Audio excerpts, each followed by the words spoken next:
నాలుగు గోడల మధ్య నేను బైబిల్ చదువుతాను. తప్పేముంది?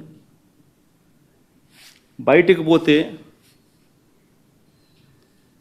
హిందూ సాంప్రదాయాలను నేను అనుసరిస్తాను, గౌరవిస్తాను.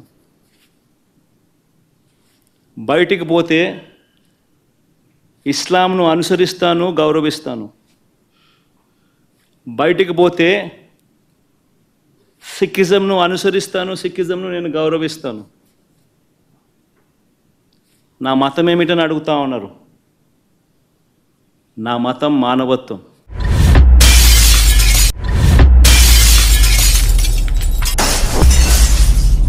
వంద రోజుల పాలన మీద టాపిక్ డైవర్ట్ చేస్తూ లడ్డూల టాపిక్ ఆ లడ్డూల టాపిక్లో చంద్రబాబు నాయుడు అడ్డగోలుగా తప్పు చేసి గుడి పవిత్రతను దెబ్బతీస్తూ అడ్డగోలుగా దొరికిపోయేసరికి మళ్ళీ ఈ టాపిక్ను డైవర్ట్ చేసేందుకు, లడ్డూల టాపిక్ను డైవర్ట్ చేసేందుకు కొత్తగా ఇప్పుడు డిక్లరేషన్ టాపిక్ తీసుకొచ్చి మళ్ళీ అది ఇంకొక రాజకీయం చేస్తారు.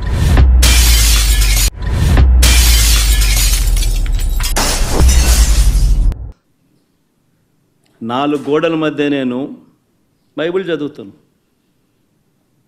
తప్పేముంది?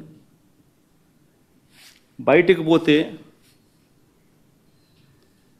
హిందూ సాంప్రదాయాలను నేను అనుసరిస్తాను, గౌరవిస్తాను.